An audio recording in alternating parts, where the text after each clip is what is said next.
the latest information we are getting from the mainstream media propaganda platform. So today, the BBC, they have published a documentary which they tagged Traore is not a friend of Africa. Now, according to the information, they said this video clip is a very viral, video clip because definitely it's gonna have a lot of PR machine behind it. So again, they said there was another video which the BBC tagged. Now BBC confirms the dark side of Ibrahim Traore. Well, this is not my point coming here. First of all, I want you to understand that the BBC is a media source representing the British interests without credibility. The last man that exposed the BBC was Elon Musk. You know, it took Elon Musk less than 1 minute to expose BBC. I just want you to be aware that BBC is one of those broadcasting corporations that President Donald Trump has exposed on multiple occasions. For those that have been on this platform for more than a year now, you've seen one of our video documentary where we posted a BBC correspondent in Ukraine that just told the cameraman to stand still. He just shouted, he fell to the ground. He said, oh, the Russians are shelling our position. This is the front line. The situation is very dark, it's very stressful. We don't know what is going to happen. And a Ukrainian woman that was passing had to stop, and the Ukrainian woman had to ask him, "Sir, I hope everything is all right." Because the Ukrainian woman was moving at the same time where the whole theatric was happening. And the Ukrainian woman, oh, good evening, brother. Thank you so much for the donation. I really thank you so much. I appreciate you. Thank you for coming in. And you can actually tell us where you're joining this live stream from. So the woman actually had to call the BBC correspondent and ask that what is going on? Why the whole confusion? Why are you shouting? Why are you on the ground? Why are you in the dust? Right? Because BBC was trying to create an artistic scenario to represent a certain narrative they want to put out there that the Russians are shelling civilians in Ukraine, but none of that ever happened. So when you hear BBC, oh, joining from Florida, thank you so much. Thank you so much.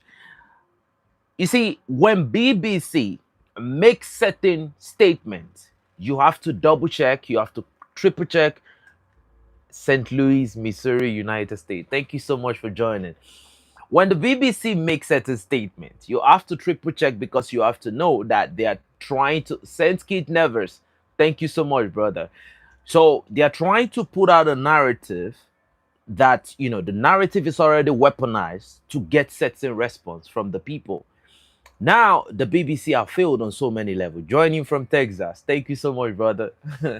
Now, the BBC made the statement, and ladies and gentlemen, the backlash was unprecedented and episodic. California, welcome to the house, family. Welcome to the house. Dominican Republic, welcome to the house. Welcome to the house. It's been a while. It's been a while jumping on, this type of topic, but today we're going to take the opportunity to break it down. So first of all, the BBC gave, in all of this documentary, the BBC were able to come up with two different points as to why Traore is not really a friend of Africa, as the British Broadcasting Corporation, based on their own investigation, they said Traore is not a friend of Africa based on these 2 points. Now, when I saw this, I was like, no, we're not going to. Oh, Phoenix, Arizona. Oh, welcome to the house, family. Welcome to the house, family. So I decided that we are not going to let it slide because we have to break it down. All right. And this is going to be a very short live stream. I'm so sorry that this live stream has to be short because there is no much to do when it comes to mainstream media platforms that lacks credibility like the BBC. They make even the BBC made the job very, very easy. So let's just make it as easy as it is. So, ladies and gentlemen, the BBC said the religious crackdown in Burkina Faso that started on the 30th of July 2026. They said it's unprecedented, undemocratic. They said it's unrepublican and undemocratic. Ladies and gentlemen, I don't know. First of all, let me say all of those grammar, that they try to put in that mechanical accuracy to make it maybe resonate in the mind of certain people. I'm going to say they are only saying that the religious crackdown. I don't know what they mean by the religious crackdown. First of all, when have we started translating the statement of Captain Ibrahim Traoré that there will be religious tolerance in Burkina Faso, that one religion cannot preside over the affairs of other religion, that nobody can say every religion apart from the Islamic religion is not legitimate. If you say that in Burkina Faso, you find yourself in the hottest part of prison. And if they love you too much, they can help you remove all those brushes in your jaws. And if they now love you by way of knockout, they will send you to the boot camp where some rapid intervention brigade personnel are going to train you. Then after training you for several weeks, where you are going to be rehabilitated in the heat of training, then they send you to Faso Mebo to go and do some patriotic immersion. You go and build the nation of Burkina Faso like you should. So I don't know when defending the religious interest of multiple people that dwell in Burkina Faso. Now, let me break this down again. Are you aware that Burkinabis are not the only one living in Burkina Faso? In the Faso Mall that I witnessed recently, the mall is so beautiful, and the number of foreigners I found inside that mall, I thought that was not even Burkina Faso. Now, do you think it makes sense for any radical group of elements to come out from the blue and say, if you are not a Muslim, then you are nothing in this country? You think it is not statesmanly for Captain Ibrahim to come up being a Muslim and defend the right of Christians, atheists, different type of religion, traditionalists in Burkina Faso? Captain Ibrahim Traoré stepped out at the right time and he made the right call. Nobody has the right to be a strong man in Burkina Faso. And it came with the what Burkina Faso did with this Sheikh Ishak Kindo, that doctor that was arrested in Burkina Faso, Islamic doctor that tried, according to Captain Ibrahim Traoré, sometimes last year, he tried to raise an Islamic military inside Burkina Faso. And this type of Islamic military, it exists in Nigeria. They call them Isba. So the job of those people is to go to people's restaurants and bars. If you sell alcoholic drink, they are going to break everything. What they do is to enforce Islamic laws. So this is how the division of a nation, this is how it starts. So before it even grew, Captain Ibrahim Traoré already crushed it.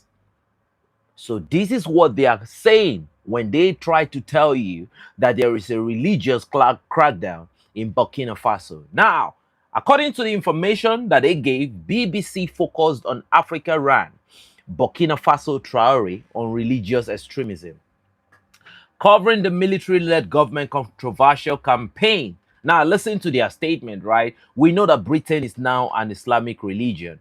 Very soon we'll start seeing the execution of the glorious Sharia law in Britain. Let's see how that goes with them. If they think, defending your people against Islamic extremism is not something that is really worth it, then we will gladly want to see it happen in London. If people cannot use their brain, if the brain is now the part of the body that people should be trampling upon, then we need to see some things at the end of the day. Now, covering the military-led government's controversial campaign, targeting what it calls religious extremism. Ladies and gentlemen, what we saw in Burkina Faso was point-blank religious extremism. At the end of the day, if the state made a decree that every Islamic cleric within Burkina Faso will be vetted by the state, they will be funded by the state, that external funding will not be allowed, that the kids the over 800 Burkinabe students that are studying Islamic Sharia law outside the country will not be allowed to return back to the country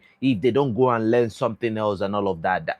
You know, and this man stood up and he made a counter decree that the people should stand against it. You know, it was in his mosque. You know, Captain Ibrahim Traoré equally said, this issue of Muslims blocking the road, probably on Fridays or some days, you blocking the road, a major road, when there could be emergency and other things, you are blocking the road in the name of you are praying. He said it won't happen again. Then they closed down all the traditional homes, the traditional buildings in the public administrative sector. And this man spoke against it. And they had to, you know, they had to collect him. Burkina Faso had to collect this radical element. Now, that was the first time the public was able to know that this man was a doctor, a PhD holder in Islamic jurisprudence, and you know, the vice president of the Sunni Salafist Wahhabist arm in Burkina Faso. Ladies and gentlemen, was thrown behind bars, and immediately his followers, they took to the streets and they started saying Allah Akbar, the Rasulullah Muhammadu, all those type of things. They started saying it. And in you know, 1 seconds right there, they held their hands together, and they were moving chest to chest with the security, you know, outfits. You know, the police, the gendarmes, they were trying to calm the situation. The government released the circular that everybody should go home. You know, we're taking care of the situation. We'll make sure that we get to the bottom of the issue, and we are going to come back with something nice. But these people, you know, I started hearing things like I don't know the kind of language that these people were saying. Then the Burkinabe armed forces had to deploy, you know, the counter riot squad that actually, you know, I mean, a lot of people ran. You saw the video. Most of them were captured and they were taken to boot camp. And ladies and gentlemen, you know, every Islamic cleric has a limit, man. When they got to that boot camp, I realized that every Islamic cleric, you know, when you see this, I mean, we need to change and recalibrate how we see people in our society. When you see those people in the society, when they are making declaration and they are you know, they are lying to people, they are doing a lot of things, a lot of people do look at them like these people are special. Maybe they dropped from somewhere. But the moment they got to the boot camp and, you know, they were told to walk in, you know, they were crawling through the mud, they were doing a lot of physical exercises, and tear gas was coming because they were blowing tear gas into the same place where they were, and they were taking a lot of brutal lashes, like they were being flogged and all of that. Like, you know, these were the people that stepped to the police and were like, everything is gonna come down. Ladies and gentlemen, they learned in a brutal way. The guy that really won the highlight of the day was one of the clerics whose leg was like this. His legs naturally were like this. You know that, you know, everybody said how how did how did this guy even manage to go through the training? But ladies and gentlemen, the last time we heard about these guys, you know, they've all turned a new leaf. Most of them are now participating in the Faso Mebo project. They said that they were blinded by religion. And most people that, you know, go about doing this nonsense within the state, there are people that are jobless, or people who have a job, but it's not as lucrative as when they sit in the mosque and they lie to people. So they have learned their lesson and they have been able to realize that Burkina Faso is not a place for radical ideology. So now BBC is saying that it's they called it religious crackdown. I don't see it as a religious crackdown. I see it as establishing religious order in a state that would not tolerate. You know, that's why I say there is a difference between a military regime and a civilian regime. If you look at Ghana now, where certain clerics are saying that if certain people say certain things against certain, you know, God, they should be beheaded. That is the direct language that was said in Ghana recently. And because Ghana is a democratic system, it's a democratic regime, even where the education minister is a Muslim and all of that. These things can be defended, because it's just democracy. People can say things whatever they are, and they try to defend it and all of that. So those things can happen in Ghana, but it cannot happen in Burkina Faso. Whatever you want to call the system of governance in Burkina Faso, it will never happen. It will never be tolerated. But at the end of the day, now if you go search these things, you will discover that this cleric that makes this type of statement, right? It is not like they're not making these statements because somebody abused the name of Allah or somebody disrespected the Islamic religion. No, these people just come out from anywhere and they say this. That is extremism. You are not reacting to what somebody said. You are saying you should behead anybody that disrespects Allah, because they are trying to create that fear among the public. And this is how extremism starts. I have not seen a situation in Ghana before now where people are being beheaded in the name of the Islamic religion, stoned to death, burned. We've seen this happen on multiple occasions in Nigeria, but we've not seen it in Ghana. But this is how it starts. This is called shaking a tree. It's called probing. You are doing it and the government is not reacting. So you are testing the defenses. If I say certain things, what will happen? So when something does not happen, it goes from being just a rhetoric, it becomes action. It goes from being he just said it becomes he did it. We told them not to mess around with this, and they did, and we actually executed one of them. This is how it starts. But Burkina Faso is making sure that they are able to nip it in the bud. And you now have BBC speaking against it. Now, let me tell you this. The reason why the BBC is speaking against the stance of Captain Ibrahim Traoré against religious extremism is because religious extremism is part of the methodologies that the British deep state, the MI6, the religious extremism is part of what they use, is part of their tool of taking resources from people's land, of destroying nations. If you look at northern Nigeria right now, when Tinubu wanted to win the election in Nigeria, a lot of people will look at Nigeria. Oh, Nigeria is under the British protectorate and all of that. So a lot of people will look at Nigeria like, okay, Islam should not be. A lot of people from the southern part of Nigeria will look at it that, okay, Nigeria is a British protectorate, so Islam should not, gain a lot of traction in Nigeria. If that is what you are thinking, then you miss the script, because Islam is even more popular than ever in Nigeria. Islam is becoming more popular than ever in the United Kingdom.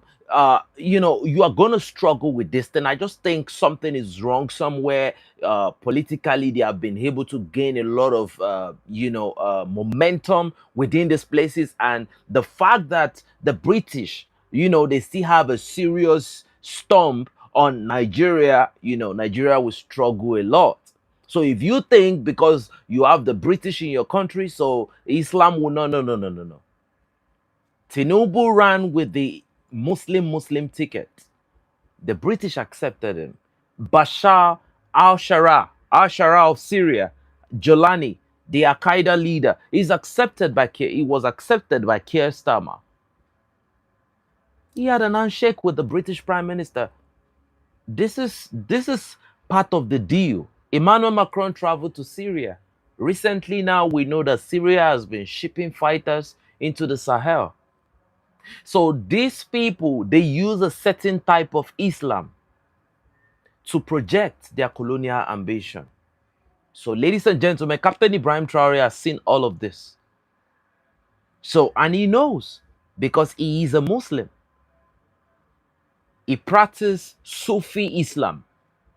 And he knows that there are some Muslims in Africa currently that are Sufi Muslims. And he equally knows there is another type of Islam that is being funded heavily and has a lot of PR machine behind them now, and that is the Salafi Wahhabist type of Islam. And he knows they are coming.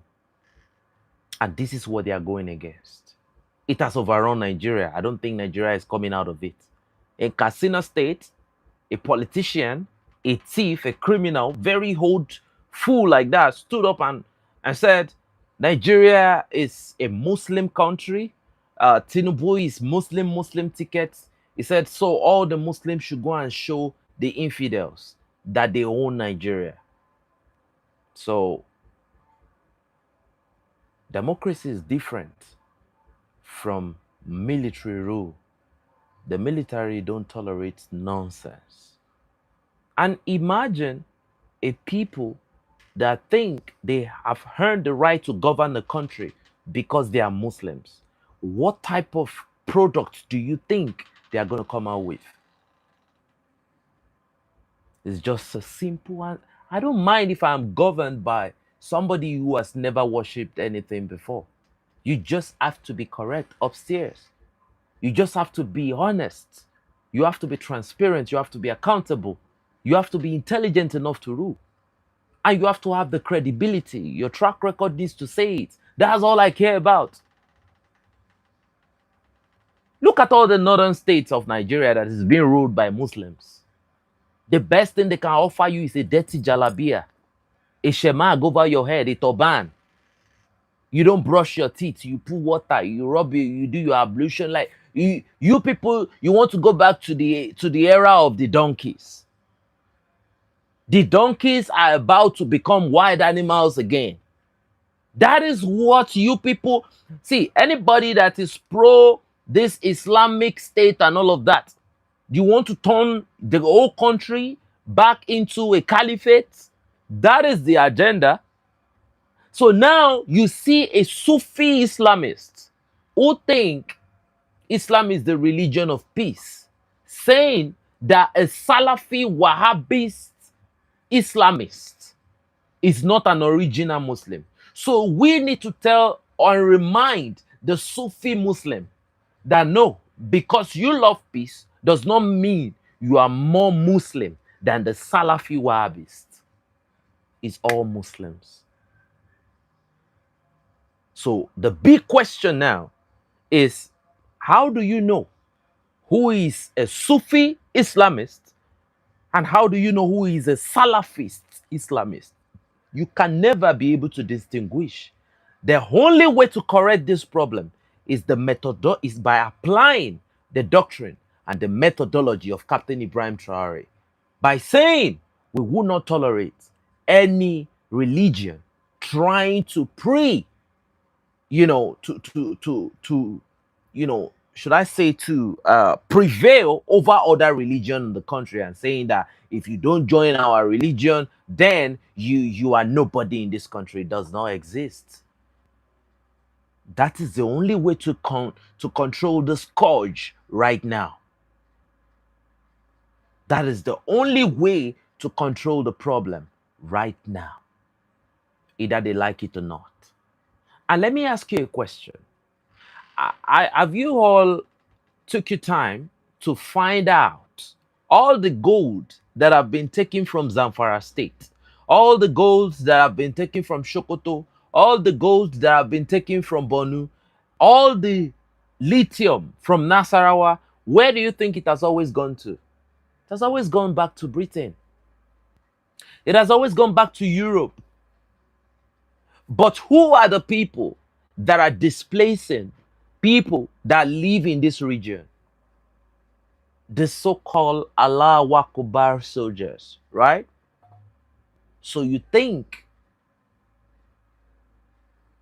they are not involved in all of this? It is part of the machineries of the imperialists to raid and steal from the land. But not just from a perspective that you are looking at.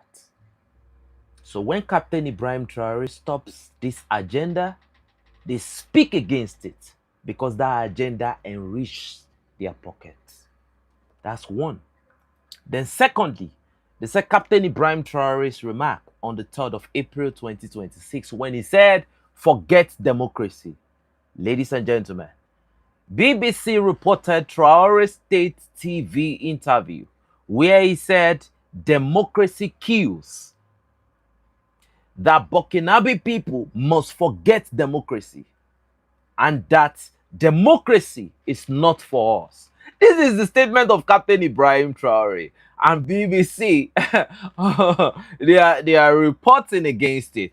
They said now the same piece, right, carry the Human Rights Watch figure. More than 1,800 civilians have been killed in Burkina Faso since 2023, with two-thirds attributed to military and the VDP. Now, let me break that down, ladies and gentlemen, to break the heart of people, that are the ones that are telling lies, right? You know, when they say that Captain Ibrahim Traoré said no to democracy, I remember the last time that Emmanuel Macron said, you know, he does not know what he has done to Captain Ibrahim Traoré, and if Captain Ibrahim Traoré think he has wronged them in any way, he needs to come to the Elysee in Paris, let them debate.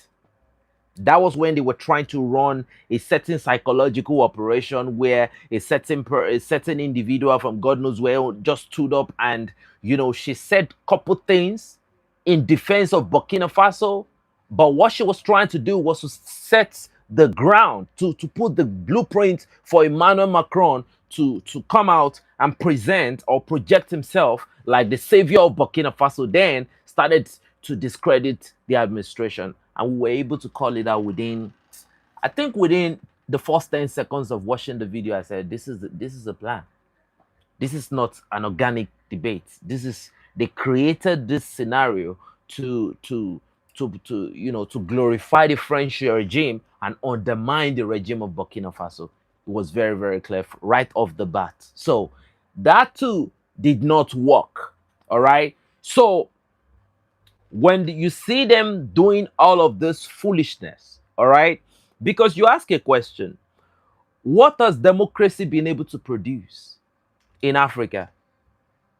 You have to be a criminal and a beneficiary of the criminal loots of these disgruntled elements in Africa for you to defend democracy in 2026. I know a lot of criminals are saying, okay, in Nigeria now, let us go to the ballot.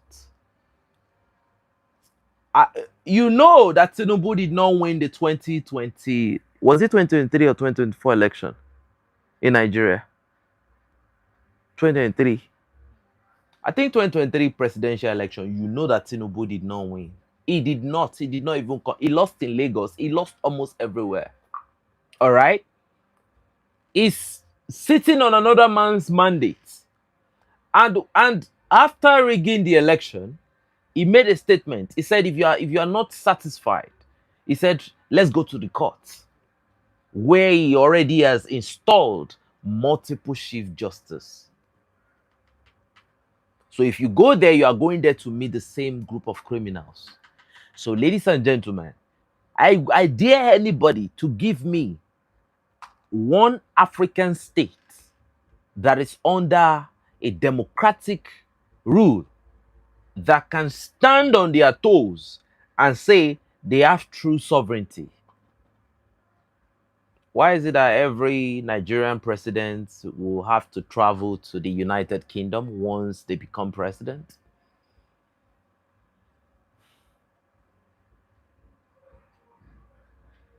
Then I don't see it exist. Look at the president of Senegal.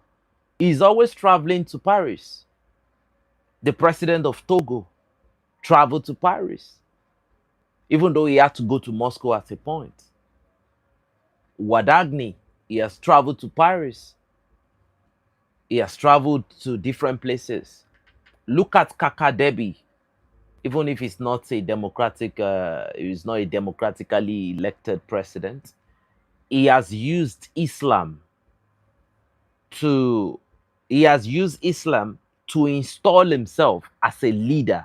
The same thing that Omar al-Bashir did in Sudan is what Kaka Mahama Debi of Chad is doing currently.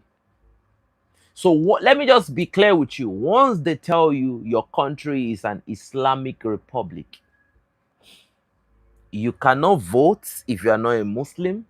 I just want you to be clear with that, because if your country is an Islamic republic and you are not a Muslim, you become half legitimate on your ancestral land. That was what happened in Sudan. Then you start seeing some Arabs in your country that you've never seen before. But you know the foolish part of it, because you all now see yourself as Muslims, all right? Even though you are seeing a foreigner that is there to kill you, you will be like, he will be like, Salam alaikum, you are my Muslim brother. You see that stupidity? They will call you brother. A stranger will call you brother. You don't even know who you are. You don't know who the son of who you are, because you see a stranger and an enemy that is there to take your head off. But because of religion, you are now trying to equate yourself as the same people. No, the mark should be there. What do you want? What can we do for you? Are you here for business?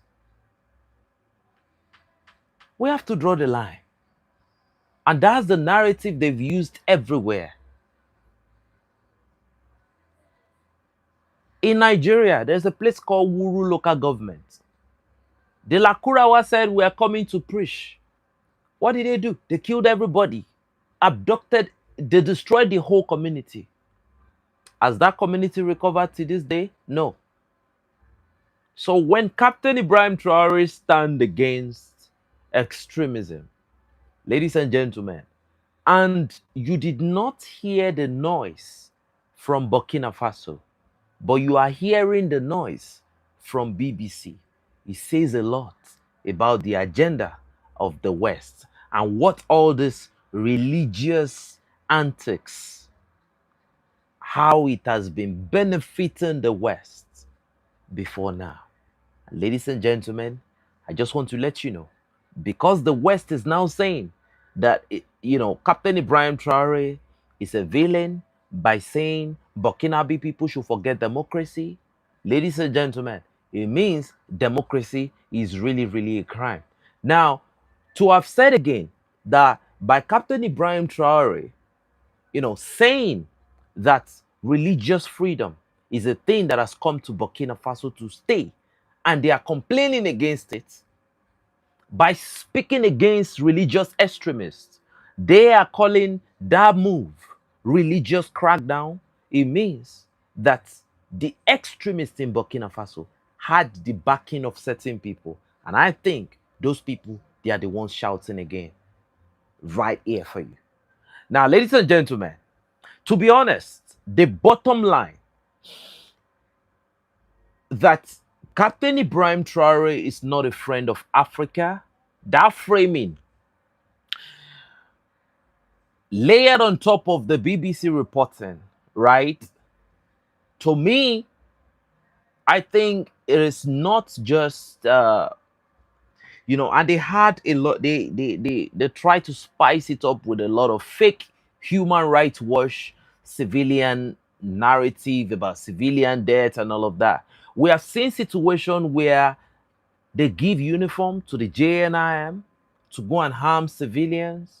And when they harm civilians, they have a way of using drones, because Ukrainian, foreign legion that are in the French foreign legion, they are on ground to operate drones. According to information, the Ukrainian foreign legions are the one that, use the drone to help them for reconnaissance and for, some suicide mission and all of that. So this is a coordinated action. And who does the Human Rights Watch represent? The Human Rights Watch is a United States organization that is funded by the United States, funded by a lot of, United States capitalists, deep state. So it's a biased, disgusting organization on its own that projects the interests of the United States deep state. So, ladies and gentlemen, we have broken this down.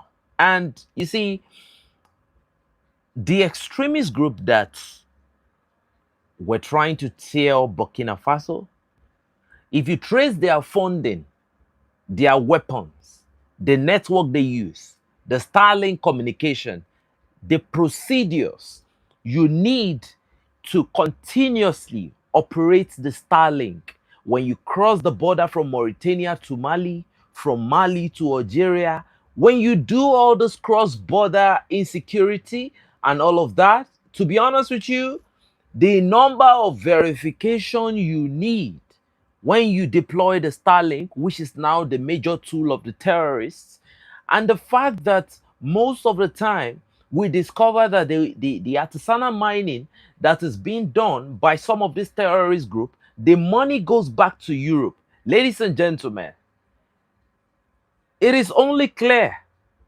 that this weapon for resources the West has long tolerated only when it suits them. Traore's campaign against these groups is not religious suppression. It is called sovereignty. And that is the epistemic warfare. They don't want you to know, they don't want you to have an indigenous or independent argument of your own that certain thing is right or certain thing is not right. Come to think of it, when has it be when should it ever be tolerated that a terrorist group should be rehabilitated by African states and you integrate them back into the society among the living and say, yeah, you are done? But because certain people imposed it on the governments of Africa to rehabilitate the terrorists, and they believe, oh, it's normal, it's you being civilized because who said so? Not because you think it can work, but because the British told you so. Because the United States pressured you through the Human Rights Watch to do exactly that. That's epistemic warfare, and we are not going to get into that dirty conversation. Somebody that's killed a lot of innocent people, you want to reintegrate them back into the society. So, ladies and gentlemen, what Captain Ibrahim Traoré what he did in Burkina Faso is straight up sovereignty. It's a very, very heroic move to secure Burkina Faso. Burkina Faso is currently, securing and controlling its gold. It owns its borders. It owns its own future. And that precisely is what the destabilization agenda of the West cannot afford to tolerate. So, ladies and gentlemen, this is the point that the Android community is trying very much to let you see.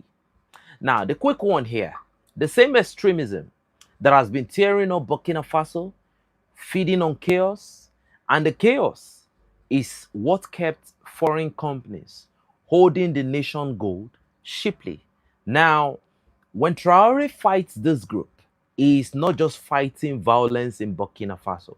He is securing the states. And now he has taken back the mines, he has taken back the gold, he has removed the chaos, and the country is now keeping its own wealth. You can see that the gold production in the first quarter of the year in Burkina Faso has climbed an all-time high. That in itself is sovereignty. And that is exactly what a destabilization agenda cannot survive. You see, the point is simple. The more industries you have in Burkina Faso, the less industries you are going to have in Paris. And don't think that Paris economy does not affect other economies in Europe. They have an integrated economy. They call them they have a union called European Union for a reason. They all pay taxes. They all come together. What did Ursula von der Leyen say at the beginning of all this? He said Europe must come together as a united entity to fight against the liberation of these states in Africa. And that is what you see there through their media, through ECOWAS, through, the African Union. And that is what they do because they think that Africa is a European sphere of influence. So if you, as an African entity, if you are defending democracy, that means you are defending the interest of Europe. That means you are either uneducated, you are either dishonest, or you are illiterate enough, even though you've gone to school. It's either you are illiterate enough to not know, or you are just part of the corrupt line, hoping that one day it will get to you. That can only be the argument that you have in this current moment. So, ladies and gentlemen, Western democracy was never about African freedom. It was a delivery system for the West. You elect a face to preside over democratic processes in your country, and they call it Western democracy for a reason. But the foreign capital still owns the land. They own the mines, they own the policy. So when Traoré says forget democracy, he's not rejecting freedom for the people. He is rejecting a ballot that answers to the West, while the economy answers to the West too. So if your ballot answers to the West, your economy definitely will answer to the West. That's why when Emmanuel Macron wanted to make a certain deal with the president of Nigeria, they had the deal, they struck the deal over the phone, not even, through any respectable channel. So, ladies and gentlemen, when you remove that Western system of plundering of your resources, of destroying of your nation, definitely you have been able to not only knock out that corrupt system, but the ants that benefits from that terrible system behind the scene. And ladies and gentlemen, no to Western democracy, no to Western leech. That is what it means. That is the point. When you say no to Western democracy, you are saying no to Western agenda and plot of stealing African resources. And when African resources stay with Africa, the money stay with Africa, the development stay with Africa. And ladies and gentlemen, this in itself is the message that we are trying to pass across. So when you see that BBC is shouting, they are making a whole lot of noise, this is the reason why, they are making this noise, because it no longer benefits them. So now the last thing, you see, the West controls was not only soldiers, it was the machinery. The CFA franc puts the money in the supply of, it puts it in the French hands. And the French have been in charge of this currency for many years now. Now the gold of Burkina Faso was once owned by French companies. And democracy was the face of that system. You vote for a leader, but the economy still answers to Paris. So when Traoré says forget democracy, he's not just rejecting freedom for the people of Burkina Faso.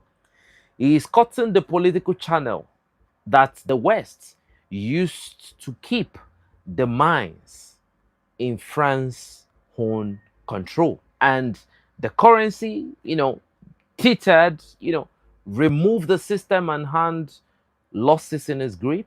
So no Western democracy, no Western lever, and that is how it works. And this is what the French are fighting against.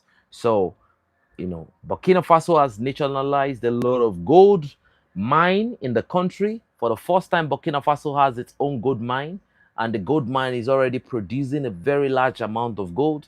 So one is the Pakoa mine, the Bongu mine, the Wagnion mine, pushing foreign miners out of the sector and nationalizing this sector.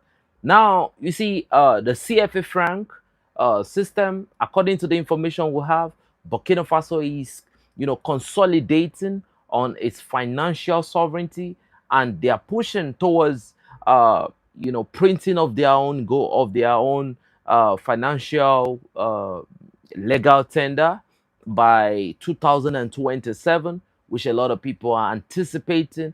So with all that in place, you definitely know that Western, deep states will want to fight back.